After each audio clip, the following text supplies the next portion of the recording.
You have a lot of bad habits. You constantly rebel against them and even resent them because they hold you back from accomplishing your goals. But what if your habits could show you the way to being the person you want to be? This week, we're joined by Donna Zajonc. She's a master coach and educator. Donna is known for her ability to transform people's lives and help them release their inner blocks that are keeping them stuck. She'll help us answer the question her new book poses. Who do you want to be on the way to what you want? This is The Fit Mess, conversations with world-class experts in the fields of mental, physical, and emotional health. In this episode, what we've learned in psychology is the more that we can get some distance from ourselves and we're not immersed into the power of those heavy emotions, and we can see it and observe it, now it's not quite as personal, and it ups our ability to have choice. Now here are your hosts, Zach and Jeremy. Welcome to The Fit Mess, brought to you by Athletic Greens. We appreciate you being there. We're here because we've been through all kinds of struggles and ended up stronger because of them, and we want to help you do the same. So if you're sick of your own shit and ready to make a change, you're in the right place. The title of our guest's book is really the question we encourage you to ask yourself every week. Who do you want to be on the way to what you want? By taking on the identity of the kind of person I want to become, every day I take actions that determine the outcome of my reality. Some big, some small, some good and some bad. But I'm learning to recognize the connection between those choices and their outcomes. You say some good and some bad. I don't know. It's mostly bad and some good for me. And for when I look at my entire life, like the first 20 years was mostly bad. And the last 20 years has been like a 50-50 split. So like, I don't know. I'm sitting on a nice 75% bad, 25% good. But I guess those good choices in the last 20 years have definitely helped me along from the 300-pound Big Mac eating, Mountain Dew guzzling dude that I was 20 years ago. Mm-hmm. It is all habits, though, right? I mean, those Big Macs were habits. Those gallon cups of Mountain Dew were habits.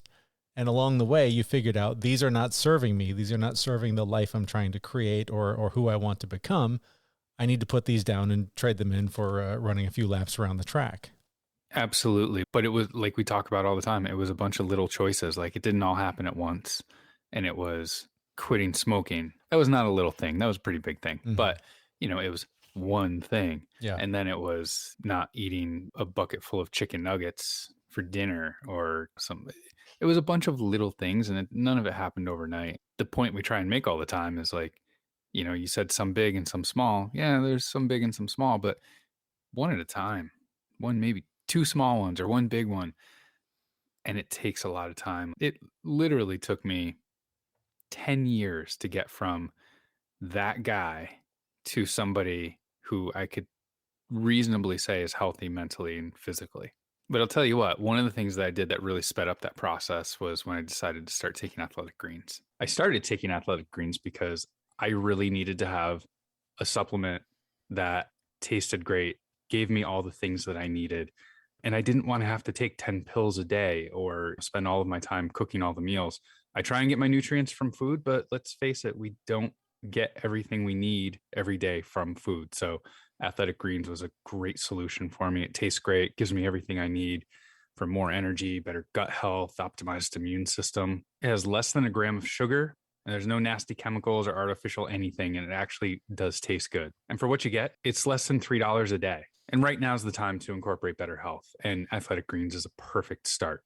To make it easy, Athletic Greens is going to give you a free 1-year supply of immune-supporting vitamin D and 5 free travel packs with your first purchase. All you have to do is visit athleticgreens.com/fitmess.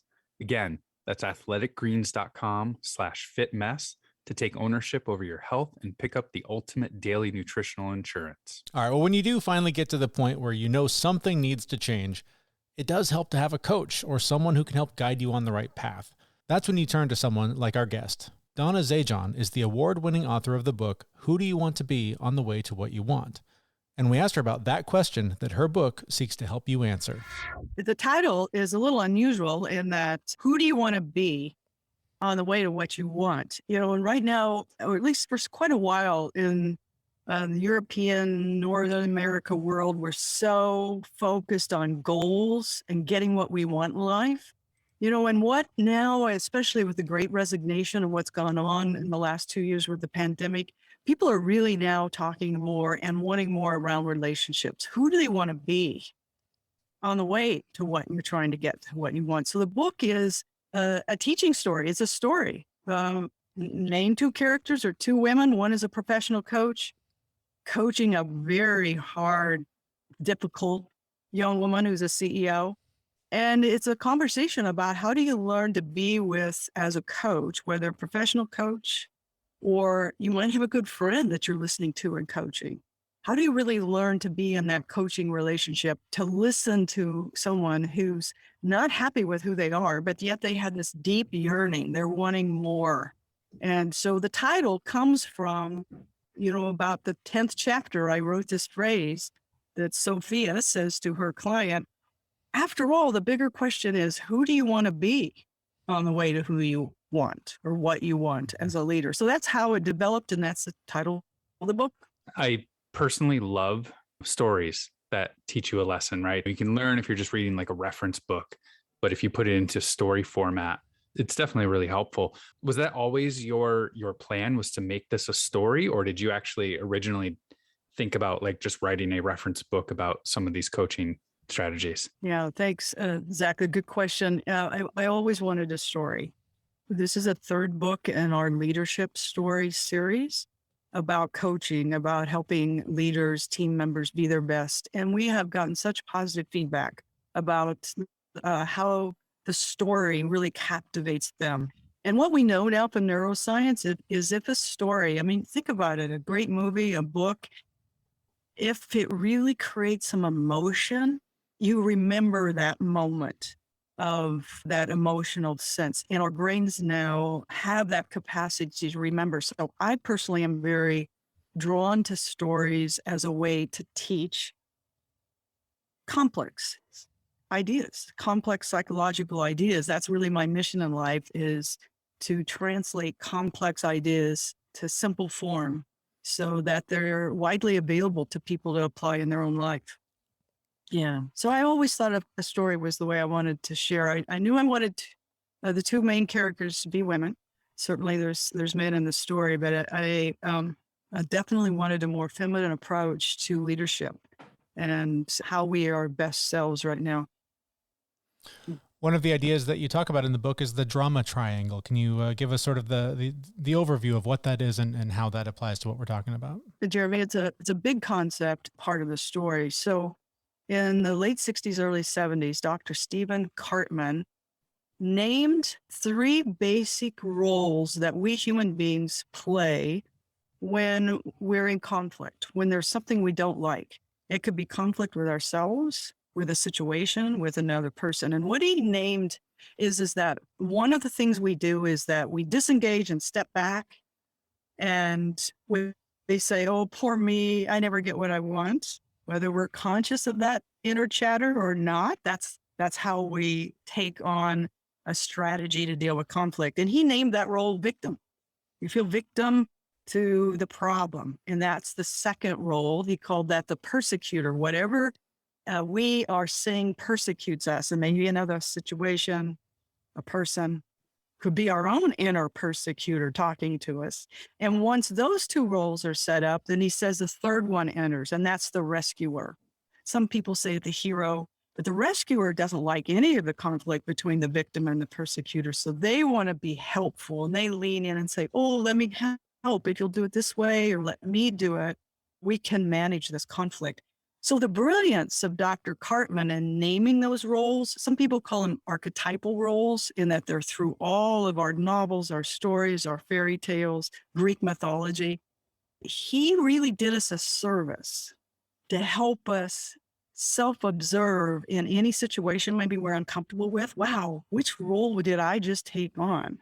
And what I do as a coach is I help my clients see that sooner, so that they can have a choice about how do they want to get out of that? How do they want to transform and not get stuck racing around the drama triangle and those reactive roles of victim, persecutor, and rescuer. So does that make sense?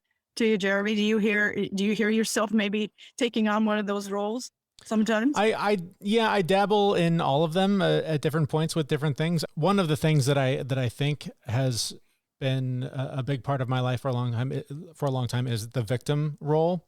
Growing up with alcoholism in the family as a kid, you definitely feel like life is sort of happening to you, and you're just kind of getting steamrolled by the emotions and all the things that are going on in the house. And so, as that carries with you into adulthood, it's hard to get away from just stand back, sit quiet, don't be seen, and don't get steamrolled by the energy that is in the home and creating that sort of fear and instability. So I think that's the one that I definitely resonate the most with. But as an adult, I'm trying, and I don't know if it's right or wrong really, but trying to shift more into something of a rescuer and trying to help others that battle that same battle that I do, and tell them that you're not a victim. You do have some say in how your life goes. And I want to help show you the way out of feeling like that and feeling more like I'm learning to feel. Well, I really resonate with that and my empathy and compassion for that situation. I have alcoholism in our family, and there is a very real sense of victimization. And so let me make a quick distinction here between the role that Dr. Cartman described as a victim role versus victimization. We are all victimized at times. Certainly, you just described one that's very real. And we can be victimized, from a poor driver on the freeway cutting in front of us. There's a number of ways, and they're very serious ones, from storms to war to violence. But we also have many episodes where we feel victimized in the long grocery line where we're in a hurry. We have that sense, that victim mentality comes up. So the work I do, stands as a challenger to victimization, because victimization is real. Now, what is the good part of noticing these roles is that what we've learned in psychology is the more that we can get some distance from ourselves and we're not immersed into the power of those heavy emotions, and we can see it and observe it, now it's not quite as personal, and it ups our ability to have choice. Whatever the situation is, I can still choose, as you just said, you're wanting to help others to know what you're learning, that you could still choose our response to whatever is going on out there. And that's the big move. That's the coaching move to help find that. So that distinction between victimization and victimhood is when we really take on an identity as being a victim, no matter what the situation is. And that's go ahead. That's largely the shift that I've been able to make really in just the last few years is owning the identity, right? It's deciding that I'm not that person anymore. Now I'm the person that gets up and goes to the gym every morning. Now I'm the person that rides his bike for a few miles every day. Now I'm the person that doesn't, eat like garbage all the time. It's putting on that different hat and saying, I'm not the person who's just going to sit over here and hope that nobody sees me. And then eventually life will just pass me by and everything will be fine. So that's beautiful. Yeah. That's beautiful. Yeah. And until we can see that, and what I've discovered is that the drama triangle helps people to see it sooner. That sometimes when they do see it, oh my gosh, I've lived my whole life in a victim mentality, a victim role. It is so shocking that it can really overwhelm one to have that sudden awareness, because we still function at a high level. Probably, you probably still did, but you knew something wasn't right. You knew something wasn't aligned. Yeah. And so compassion really is important here when we get this epiphany. I mean, that is the very core of what we're trying to do with this show, is to show people that you can flip that switch. There is a moment, somebody words something the right way, you read the right book, whatever it is, and something opens your eyes. Yes. Not to talk you out of any clients or anything, but how do you do that? How do you show someone how to turn that light on? Yeah, well, that's what the story is the very difficult CEO young woman eventually, after lots of plot twists, does turn that light on. And what I wanted to show in the dialogue is some ideas about how to do that. First of all, I'll say that no one turns that switch on until they're ready. Mhm. And no Mhm. matter how great a coach I am, how great a parent, partner, until the other person is ready. So what makes them ready, I think is what I'm really hearing your question is. Mhm. Yeah. Well, Yes, for sure. one is when we're in relationship with another is to really have compassion for whatever they're going through and be curious about what's it like to be them. What's been going on in their life. Now that can be tough for me. I really have a hard time being around a very victim-y mentality. Poor me Mhm. personality can be really tough. But I Yes. guarantee you, if you tell them, oh, you're just being a victim, what's that going to cause them to do? Oh, total. Yeah. Just repel against anything you say after that. Yeah. So that's the first thing I would say is really be understanding, get really curious about what's going on in their life and know that you cannot do anything until they're ready. And what makes one ready? A lot of love and compassion. That'd be my first thing. And we can continue to explore that question because it's a big one. Yeah. The drama triangle, you don't have to be stuck in that, right? There's something else that can help with that. I grew up very traumatic childhood and was a victim of many, many situations, but I figured out ways to get out of them, which kind of led me into being more of a rescuer. So I would see conflict or I would see the victim and I would jump in and try and help. And that has turned into more of a coach, right? Not a rescuer anymore, but more of a coach. As I was reading through all of your work, I immediately identified with a rescuer.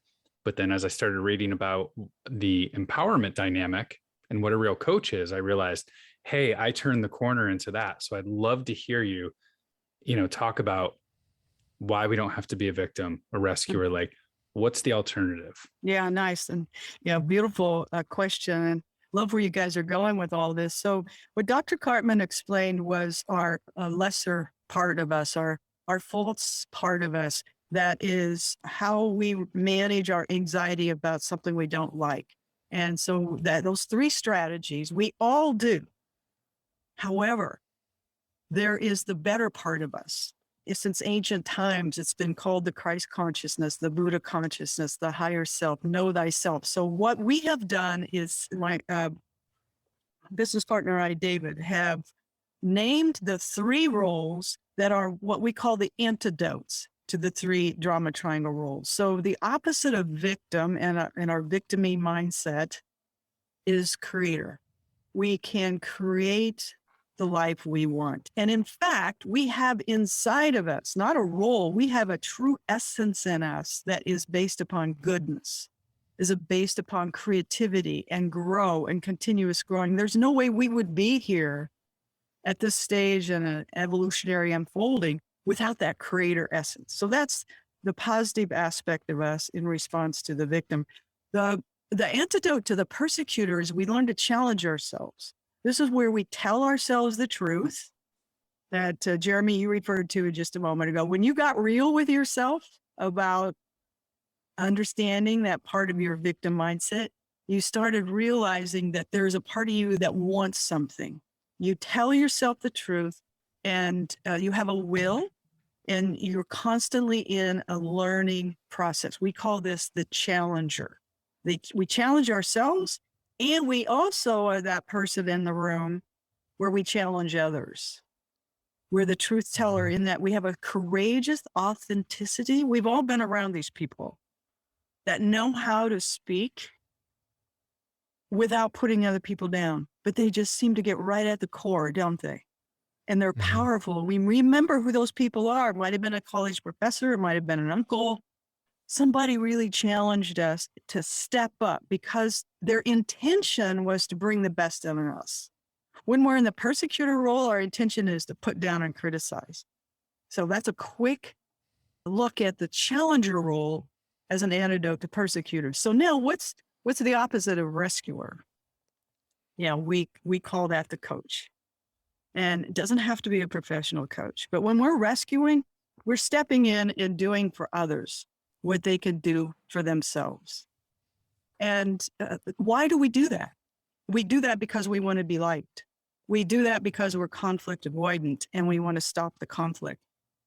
And here's the dirty secret. We do it because we actually don't think the other person can do it for themselves. And that is really difficult when we come to grips with that.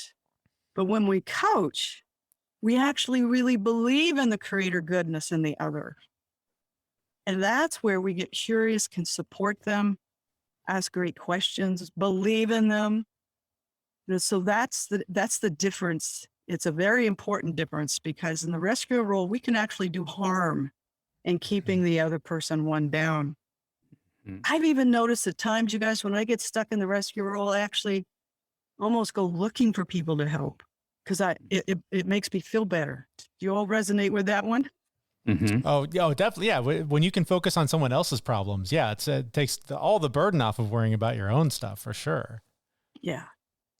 That's interesting. Yeah. It takes the burden off of your own responsibility for asking yourself, what is mine to do here? Yeah. Not anyone else's. Yeah. So those are the two main roles, and why it is really helpful in the coaching world is to be able to see those aspects and be able to look at, wow, where am I right now? Where in this moment with whatever's going on, how am I relating to the situation, to myself? Am I relating more from the reactive victim, persecutor, rescuer? Or am I pausing, asking, who do I really want to be here? And from the creator, challenger, coach roles. Speaking of a coach, and you said it doesn't have to be a professional coach that is that person. I know for me, one of the first times I remember the light switching was just something my brother said in passing. I was taking on the physical challenge with my knee, and he was like, hey, just be the weird guy that goes and rides his bike to work every day. Just be that guy.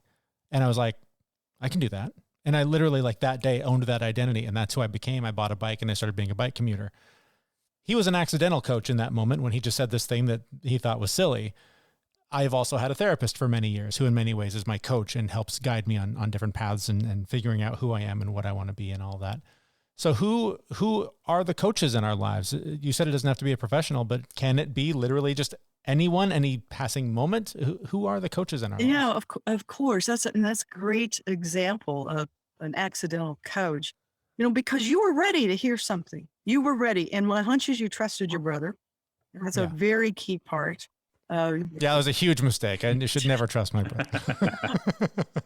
And now you're still a biker, right? Still loving it. Yep, Yeah. absolutely. But, think about how important that trust is. That's one thing. The other is my hunch is those many years of working with a therapist got you ready to hear that. There's a lot of studies around the readiness to change that's been observed with supposedly if we get a bad diagnosis, let's say lung cancer and I'm a smoker, you would think you would stop smoking, but not necessarily. And that's what's so fascinating about change and how do we get ready to change? And it could seem like an overnight success for you, Jeremy, that you immediately took your brother's suggestion and got on that bike. It could have been 10 years of getting yourself ready. Does that make sense? Oh, I mean, another example. I mean, for the last however many months, 5-6 months, I was whining to Zach about how I moved to this place and there's a free gym that's a 5-minute walk away. And I complained about how much I hate going to the gym and I don't want to work out and it sucks and I don't want to waste time looking at myself in a mirror, lifting heavy things every day. What a waste of time in my life. And then I was externally motivated to actually go and work out because I was going to interview someone who put together a workout. And I haven't stopped doing his workout since. And Zach looks at me and he's like, I told you every day, just go do it and you'll feel good. But it took you talking to this guy to realize that you had to go do it and to feel good. So that's one of probably hundreds of examples from my life where I can hear the same thing over and over again, but until I hear it for the right reason or I'm motivated in the right way, I'm not going to make that change. Clearly, he doesn't trust me. No, not even a little bit. Not even a little bit. So what do you think changed for you in that interview with that person that got you more interested in making that 5-minute walk and getting started? I mean, just this, maybe it's kind of a boring answer, but for the most part, the one time I did go to the gym on my own without this interview hanging over my head, I had no idea what to do. I had no plan. I walked in and I went, no, I'll lift that thing and I'll run on that thing for a while and then I'll leave. And I hated it. It was boring. But I went in and I'm watching this guy's video and doing his workout and realizing, oh, if I just do what he says every day, then I don't even have to think about it. I just have to walk in the door and then, turn my brain off and do whatever he says.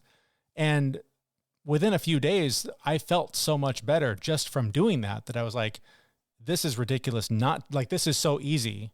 The hardest part is literally putting on my shoes to get here every day. Yeah. Perfect.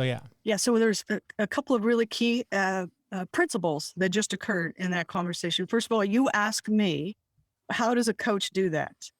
And you gave me an example, and I didn't answer you. I asked you what worked for you. And that is a very fundamental, almost like kind of principle of coaching. Yeah.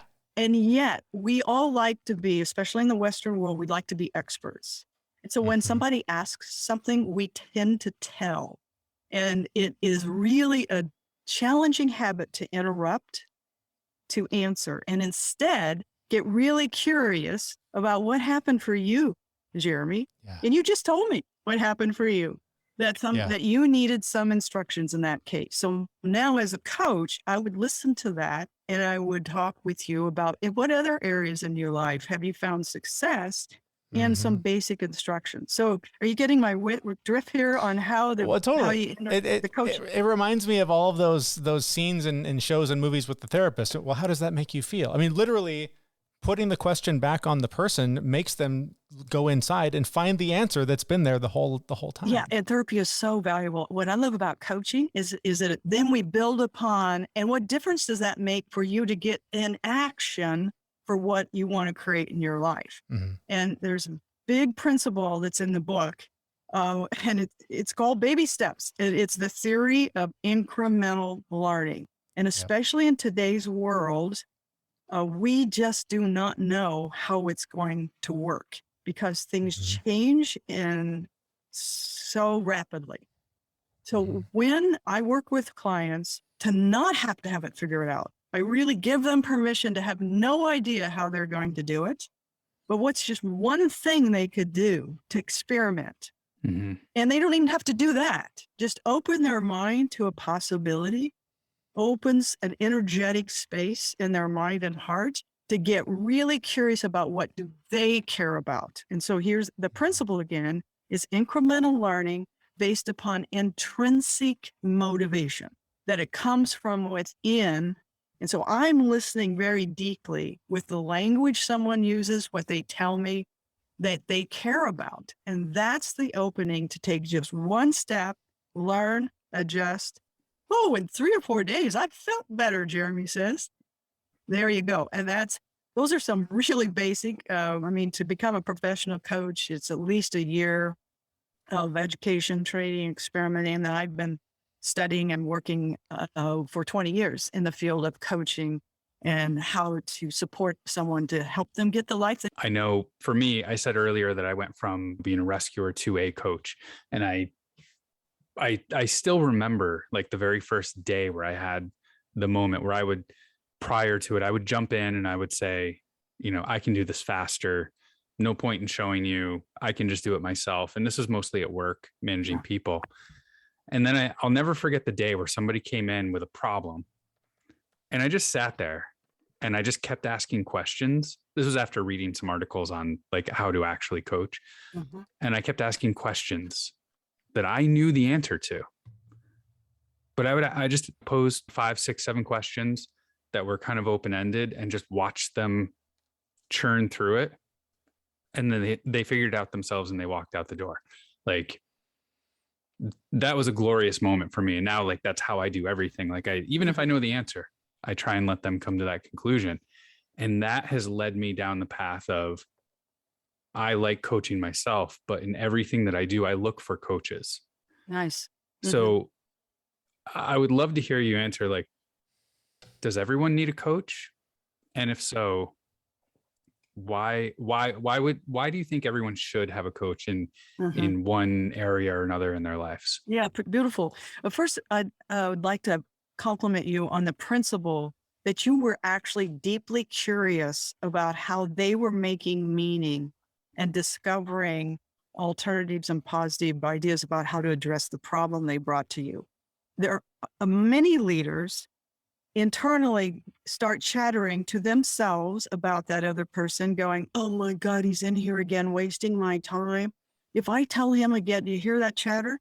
So first of all, congratulations that you genuinely wanted to empower. That's why we call it the empowerment dynamic, the roles of creator, challenger, coach. You believed in them. Yeah. And what we also know in terms of leadership and team development is that the next time they come back, they're going to have already done some of that thinking. And they're going to say, hey, Zach, here's what I've been thinking. What do you think of that? And now you're really getting them on a roll. And that's why there's cultures of empowerment and people don't want to resign from those kind of businesses. The great resignation now is more and more with cultures that are mean-spirited and not supporting and empowering people. We could have a whole podcast conversation on that. Oh, yeah. But now let me go back to, does everybody need a coach? I don't think everyone necessarily needs a professional coach. However, the third space that is created between another person and a second person, if that coach-like person truly loves and values the other person, there is a magical, and I believe someday we'll actually be able to detect an energetic space that supports them in this journey of intrinsic motivation and intrinsic learning. And especially if the other person is someone who knows the art of deep listening, of true curiosity, it's magical for the other person to come to their own deep sense of what is true for them. And so that's why you can hear why I'm so positive around the role of coach, professional coach, or for friends and coworkers that are more coach-like rather than telling, prescribing, fixing for you, that just simply disempowers you. I hope everyone could give that gift to another. And when you do that, you're going to attract people in your life that gives that gift to you. That gift of being deeply listened to, deeply curious about how I am making meaning. We can give them that gift to others too. Before we wrap up, is there anything important that we have not touched on that you want to make sure we mention? Yeah, well, thank you. My work is around the Center for the Empowerment Dynamic. And the Empowerment Dynamic is the name of the alternative triangle, the creator, challenger, coach work. And I'm really proud of 10 years of work to create the book that just came out. And I offer that as a gift to the world. I'm getting old. And so this work is my ministry, as sort, and to translate, as I said earlier, translate complex psychological ideas in a simple way so that a story can really point people towards how they might use this in their own lives. So thanks for asking. That's my work in the world. And where do we learn more about that work in the world in the book? Yeah, thank you. It's theempowermentdynamic.com, and my email is Donna at powerofted.com. And I live right off of downtown Seattle in the great Northwest. Our thanks to Donna Zajonc, author of the book, Who Do You Want to Be on the Way to What You Want? You can find out more about her and her work in the show notes for this episode at thefitmess.com. Yeah, I think it's really important to just point out that you need to decide who you are today and how does that compare to who you want to be tomorrow or in the next year or 10 years, and just start committing to taking actions towards becoming that person. Like, you're the weird guy who rides his bike to work every day. Right. I was when I had an office to commute to. Yeah, I fully adopted that identity and became that guy. And more recently, I've adopted the identity of the guy that goes to the gym every day. Today, I hated it. It kicked my ass. I'm still tired. I'm exhausted from it. But I made that commitment to myself that that's just something that I do, no matter how I look after 6 weeks or what the scale says after 6 weeks or whatever. It's just a thing I do. It's who I am now. And making those decisions to commit to those actions create the outcomes that lead you on your path to who you want to be. And I know that when you started riding your bike, you didn't necessarily need a coach for that. That was a small change. We can all make small changes that we don't need a coach for. But I would suggest that if you really do want to make some pretty significant changes in your life and you're going to stack changes, not just one or two, but like multiple changes that you want to work on and you want to become a different person and you don't know how, go find a coach, whether that is somebody on an exercise video telling you what to do or a real person telling you what to eat. Make sure you've got somebody in your life that's helping you achieve your goals and is holding you to a standard that is just as high or higher than you want it to be. Yeah, doing that can really speed up the process for you too. The people that are ahead of you on this journey have made the mistakes for you. They've read the books for you. They can save you a lot of that time so that you don't end up sort of frustrated and feeling like, oh, what's the point? This isn't getting me where I want to go, and giving up, right? So if you can have someone either ahead of you or literally alongside you on this journey, it just makes it that much more successful. And if you are looking for a coach or you're looking for someone to help keep you accountable, please join us in our Facebook group where you'll find fellow Fit Mess listeners that you can connect with. And we'll have some more monthly challenges and some accountability to reach your goals. And it's just a really cool community that I'm really enjoying getting to know everyone there. That link is also at our website, thefitmess.com, where we will be back next week with a brand new episode. Thanks for listening. See ya, everyone. We know this podcast is amazing and doesn't seem to lack anything, but we need a legal disclaimer. Prior to implementing anything discussed in this podcast, it is your responsibility to conduct your own research and consult your physician. You should assume that Jeremy and Zach don't know what they're talking about, and they're not liable for any physical or emotional issues that occur directly or indirectly from listening to this podcast.